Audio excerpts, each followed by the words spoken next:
হে আল্লাহ, আপনি আমাদের সবার কাজের পরিণাম সুন্দর ও কল্যাণকর করে দিন এবং সকলের মনের নেক বাসনাগুলো পূরণ করে দিন। আসসালামু আলাইকুম। আমি শিল্পীস কুকিং অ্যান্ড ব্লগ থেকে সবাইকে স্বাগত জানাই।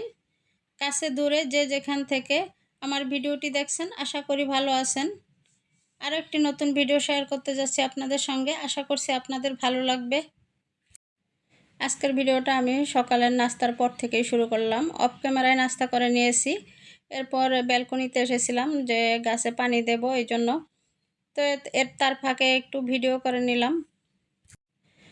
আর ব্যালকনির এই গাছগুলোর ভিডিও করার আরেকটু উদ্দেশ্য হলো যে আমার যে বাগান বিলাসটা দেখছেন, বাগান বিলাসটা আনার পর ব্যালকনিতে কয়েক মাস ভালোই ছিল, ভালো ফুল ফুটেছে, কিন্তু এখন দেখছি যে পাতা এবং ফুল দুটোই কেমন যেন শুকিয়ে যাচ্ছে।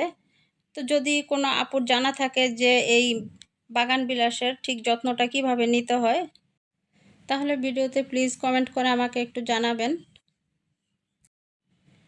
আর ব্যালকনি থেকে এবার চলে আসলাম কিচেনে, দুপুরের রান্না সেরে নেব।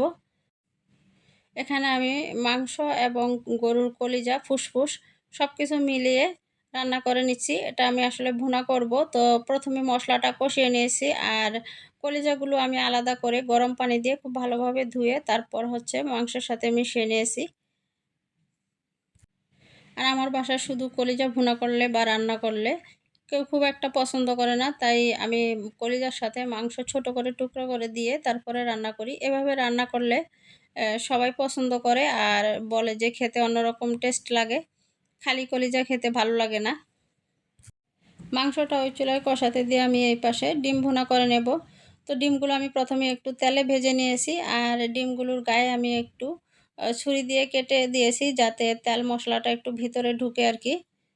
আর ডিম ভাজার সময় আমি একটু পরিমাণে বেশি করে তেল দিয়েছি যাতে ওই তেলের মধ্যে আমি ডিমটা রান্না করে নিতে পারি।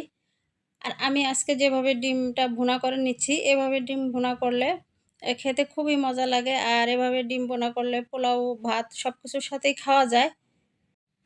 মাছ মাংস থাকলেও আমি মাঝে মধ্যে এভাবে ডিম ভুনা করি আমার বাসায়, কারণ এই ডিম ভুনাটা আমার বাসায় সবাই খুব পছন্দ করে। আমি এখানে প্রথমেই তেলটা একটু পরিমাণে বেশি দিয়ে হালকা করে ডিমগুলো একটু ভেজে নিয়েছি। ডিমটা বেশি ভাজা যাবে না, তাহলে ডিমটা একটু রাবারি হয়ে যাবে।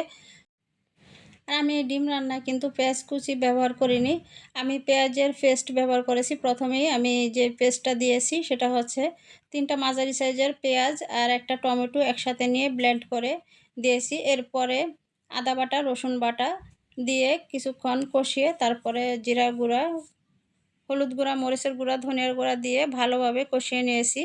এই মশলাটাকে খুব ভালোভাবে কষাতে হবে।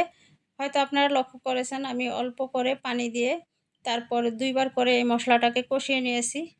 আর আমি আমার আজকের ভিডিওর শুরুতেই যে কথাগুলো বলেছি যে হে আল্লাহ, আপনি আমাদের সকলের মনের নেক বাসনাগুলো পূরণ করে দিন, স্বপ্নগুলো সকলের যে সৎ স্বপ্নগুলো আছে সেগুলো পূরণ করে দিন। আসলে এই কয়েকদিনে আমাদের অনেক বাবা মায়েরই অনেক স্বপ্ন ভেঙে গেছে। যার স্বপ্ন ভাঙে সেই একমাত্র বুঝতে পারে স্বপ্ন ভাঙার কষ্টটা কী। আমাদের দেশে চলমান যে এখন একটা অস্থিতিকর পরিস্থিতি চলতেছে, এই সমস্যার কারণে যে কয়েকদিন ইন্টারনেট ছিল না, এই ইন্টারনেট না থাকার কারণে আমরা যে কতজন কত রকমের সমস্যায় পড়েছি, সেটা আসলে যে যার জায়গায় থেকেই বুঝতে পেরেছি। যারা তাদের সন্তান হারিয়েছেন তারা তো সব কিছুই হারিয়েছেন, তাদের কষ্টের কথা আর কি বলবো, সেগুলো তো আমি আমার আগের ভিডিওতে বলেছি। এই ইন্টারনেট সমস্যার কারণে অনেক সময় অনেক কাজ সময় মতো করতে পারে না, এর জন্য অনেক সমস্যায় পড়তে হয়েছে, অনেক ক্ষতি হয়েছে। এক মেধাবী স্টুডেন্ট এই ইন্টারনেটের সমস্যার কারণে নির্দিষ্ট সময়ে তার পেপারস জমা দেওয়ার না দিতে পারেন না, তাই তার বাহিরে যাওয়ার যে বৃত্তিটা সে পেয়েছিল সেটাও ক্যান্সেল হয়ে গেছে। বুঝেন, সে নিজে বলেছে আমার সারা জীবনের স্বপ্ন ভেঙে গেল। তারপরেও বুঝি না বাপু, অনেক মানুষই বলে তাদের কোনো সমস্যা হয় না, তারা বেশ ভালো আছে। কিভাবে এরা ভালো আছে সেটাই বুঝতে পারলাম না। এমন আরও অনেক ঘটনা আমাদের আশেপাশে ঘটছে, যেটা আমরা চোখে দেখছি বা শুনছি, তারপরেও কিছু বলতে পারছি না। আসলে এই অবস্থায় আমাদের আল্লাহর কাছে দোয়া করা ছাড়া আর কিছুই করার নেই। আল্লাহ যেন সবাইকে সঠিক এবং সত্যটা বোঝার জন্য তৌফিক দান করেন। আমিন। তাই তো আপনাদের সঙ্গে কথা বলতে বলতে আমার রান্না করা হয়ে গেছে। তো দুপুরের জন্য আমি পোলাও রান্না করেছি, আর এই যে কলিজা মাংস একসাথে করে ভুনা করে নিয়েছি, ডিম ভুনা করেছি, আর আগের দিনের কিছুটা তরকারি ছিল। আর আগের দিনের এই বাসি তরকারিটা কেউই খাবে না, এটা আসলে আমাকেই খেতে হবে। আমার বাসায় বাসি তরকারি কেউ খেতে চায় না। তাই তো ওদেরকে আমি খাবারটা আর কি দিয়ে দিছি দুপুরে। তো এখন আমার ছোট মেয়ে খাবার নিচ্ছে, আর মজা করে বলছে যে আম্মু তুমি ভিডিও করছো, আমি খাবার নিতেছি, তো সব আন্টিরা বা সবাই ভাববে যে আমি একসাথে কত খাবার নিয়েছি। তো আমি বললাম কিছু হবে না, এটা সবাই বুঝে নেবে যে তুমি একবারই প্লেটে খাবারটা নিয়ে নিছো। আর এই যে দেখেন আমাদের মোয়াজ্জা, উনি একদম জানালার পাশে বসে বাহিরের দৃশ্য দেখছে, কুশনের উপর বসে। তারপর সে হচ্ছে জানালার দিকে তাকিয়ে বাহিরের দৃশ্য দেখছে। বাহিরে বের হতে সে ভয় পায়, কিন্তু এমনিতে সে জানালা বা বারান্দার পাশে নিয়ে গেলে বাহিরের দিকে তাকিয়ে থাকতে তার খুব ভালো লাগে। বাহিরে কি হচ্ছে, পাখি এসব দেখলে খুব উৎসাহের সাথে দেখে, কিন্তু বাহিরে যখন নিয়ে যায় তখন কিন্তু সে খুব ভয় পায়। আর এই তো ভিডিওর এই অংশটুকু হচ্ছে সন্ধ্যার পরের আর কি, মাগরিবের নামাজের পরে। তো আমি সবসময় সন্ধ্যার নাস্তাটা মাগরিবের নামাজ পড়ে ফ্রি হয়ে তারপরে ধীরে সুস্থেই ওদেরকে নাস্তাটা বানিয়ে দেই। তো এখানে আমি চটপটি বানিয়ে নিয়েছি। আমি চটপটির ডালটা প্রেশার কুকারে হচ্ছে সিদ্ধ করে নিয়েছি, এতে করে তাড়াতাড়ি হয়েছে। আর আমি এই ডালটা কিন্তু সকালবেলা রান্না করার সময় গরম পানি দিয়ে ভিজিয়ে রেখেছিলাম।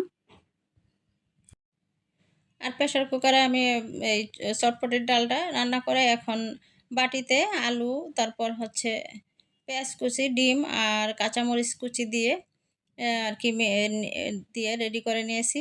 আর পাশে হচ্ছে টক রেডি করে নিয়েছি। আসলে চটপটি এখন সবাই বানাতে পারে।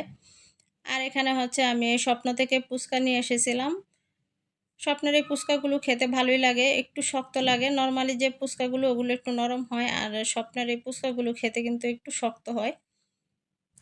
এর সাথে আমি টক দই নিয়েছি। টক দইটা মূলত আমার খুব পছন্দ, তো এই জন্য আমি একটু চাট মশলা দিয়ে টক দই রেডি করে নিয়েছি।